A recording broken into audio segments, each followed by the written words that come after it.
জাবালে নূর পবিত্র কাবা শরীফ থেকে মাত্র 2 মাইল দূরে অবস্থিত। এর নাম হেরা গুহা হলেও বিশ্বব্যাপী জাবালে নূর বা জাবালে হেরা নামেই বেশি পরিচিত।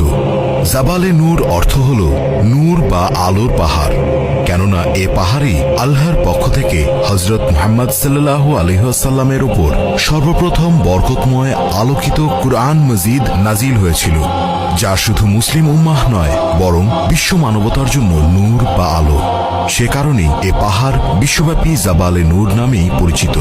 এই গুহায় হযরত জিবরাইল আলাইহিস সালাম সর্বপ্রথম প্রিয় নবী হযরত মুহাম্মদ সাল্লাল্লাহু আলাইহি ওয়াসাল্লামের কাছে কুরআনের বাণী নিয়ে এসেছিলেন, আর এখানেই বিশ্বনবী হযরত মুহাম্মদ সাল্লাল্লাহু আলাইহি ওয়াসাল্লাম ধ্যানে মগ্ন থাকতেন। এ পাহাড়ে ওঠা একদমই সহজ ছিল না তখন। এর উচ্চতা প্রায় 1000 ফুট এবং মুহাম্মদ সাল্লাল্লাহু আলাইহি ওয়াসাল্লাম ধ্যান মগ্ন থাকার জায়গাটি খুবই ছোট। এর মধ্যকার জায়গা এতই কম যে প্রথম দেখাতেই বিস্ময়কর মনে হবে, যা লম্বায় 4 মিটার আর পাশে 1.5 তথা 1.5 মিটার। উচ্চতায় ভালোভাবে সোজা হয়ে দাঁড়ানো কষ্টকর, যদিও সমতল থেকে পুরো পাহাড়টির উচ্চতা প্রায় 1000 ফুট।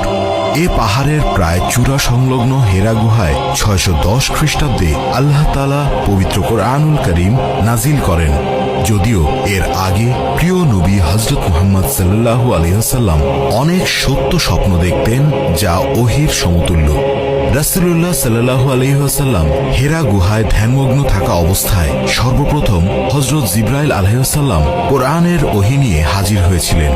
প্রিয় নবী হযরত মুহাম্মদ সাল্লাল্লাহু আলাইহি ওয়াসাল্লাম বর্ণনা করেন, এক রাতে তাহাজ্জুদের সময় মানুষের আকৃতিতে একজন ফেরেশতা প্রিয় নবীর কাছে আসেন এবং রাসূলুল্লাহ সাল্লাল্লাহু আলাইহি ওয়াসাল্লামকে বলেন, পড়ুন। উত্তরে রাসূল সাল্লাল্লাহু আলাইহি ওয়াসাল্লাম বলেন, আমি পড়তে জানি না।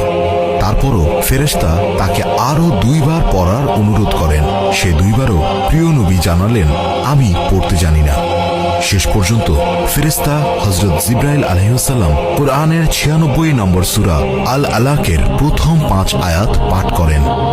পাঠ করুন আপনার পালনকর্তার নামে, যিনি সৃষ্টি করেছেন মানুষকে জমাট রক্ত থেকে। পাঠ করুন আপনার পালনকর্তার নামে, যিনি মহান দয়ালু, যিনি কলমের সাহায্যে শিক্ষা দিয়েছেন মানুষকে যা সে জানত না। এ ছিল প্রিয় নবী হযরত মুহাম্মদ সাল্লাল্লাহু আলাইহি ওয়াসাল্লামের প্রতি হেরা গুহায় প্রথম ওহী। জাবালে নূর খ্যাত এই গুহায় ওহী লাভের মাধ্যমে প্রিয় নবী হযরত